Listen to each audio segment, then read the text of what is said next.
आज मी एका इव्हेंटसाठी चालली होती आणि हा होता अविनो बेबीचा इव्हेंट. मी खूप जास्ती एक्सायटेड होती कारण मी आज माझ्या खूप साऱ्या फॉलोअर्सला भेटणार होती. इव्हेंटला पोहोचलो, तिथे डॉक्टर जोग यांचं सेशन होतं आणि त्यातनं मला खरंच खूप काही शिकायला मिळालं.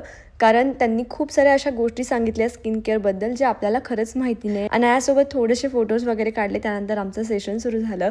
खूप सारे गेम्स वगैरे खेळले, गप्पा गोष्टी केल्या, खूप सारे फोटोज व्हिडिओज काढले आणि सगळ्या मॉम्सला भेटून एकदम छान वाटलं. त्यानंतर आमचं लंच होतं.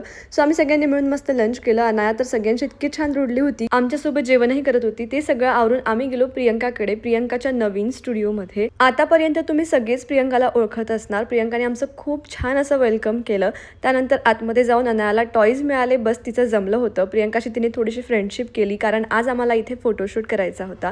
फोटोशूटच्या आधी स्टुडिओचा मी तुम्हाला एक छोटासा टूर देते कारण हा प्रियंकाचा नवीन स्टुडिओ आहे. सो सुरुवात करूया चेंजिंग रूम पासून. बऱ्यापैकी स्पेशियस आहे. इथे बेबीला फीड करू शकतो, आपण चेंज करू शकतो आणि आरामात कम्फर्टने सगळ्या गोष्टी होऊ शकतात. इतकं मोठं आहे. सो प्रियंका बऱ्याच प्रकारचे शूट्स करते. त्यामध्ये असते मॅटर्निटी शूट, बेबी फोटोशूट म्हणजे तुम्ही मंथली फोटोशूट करू शकता बेबीचा, किंवा प्री बर्थडे शूट. असे अनायाचे भरपूर शूट्स आम्ही प्रियंकाकडनं आतापर्यंत केलेले आहेत. तर त्यासाठी लागणारे सगळे प्रॉप्स इथे अवेलेबल आहे आणि खूप सुंदर सुंदर प्रॉप्स आहेत.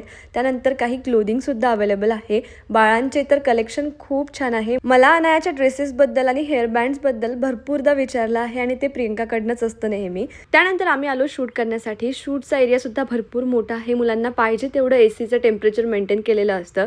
आणि मग अनायाचा पहिल्या सेटअपवर आम्ही फोटोशूट केला. त्यानंतर लगेच प्रियंकाने दुसरा सेटअप लावला. अनायाचं मूड चांगलं होतं तर पटापट फोटोज काढले. या सेटअपमध्ये तर तिने इतकी मजा केली. तिला असं वाटत नव्हतं माझा फोटोशूट आहे. तिला असं वाटलं होतं हे मला खेळायसाठी रेडी केलेलं आहे. लगेच ते झालं आणि त्यानंतर तिसरा सेटअप रेडी केला. त्यानंतर आम्ही थोडासा ब्रेक घेतला आणि मग आमचा फॅमिली शूट होता. आता या सगळ्या सेटअप्सपैकी सगळ्यात जास्त तुम्हाला कुठला सेटअप आवडला आणि कुठले फोटो बघायला तुम्हाला आवडतील हे सुद्धा मला कॉमेंटमध्ये नक्की सांगा. सो तुम्हालाही तुमच्या बाळाचा शूट करायचा असेल किंवा कुणाला मॅटर्निटी शूट करायचा असेल तर ही रील त्यांना नक्की फॉरवर्ड करा. फोटोशूटचा रिझल्ट तुमच्याशी लवकरच शेअर करते. त्यानंतर बाहेरूनच जेवण करून घरी आलो आणि असं संपवला आजचा दिवस. भेटूया पुढच्या व्हिडिओमध्ये. तोपर्यंत बाय बाय.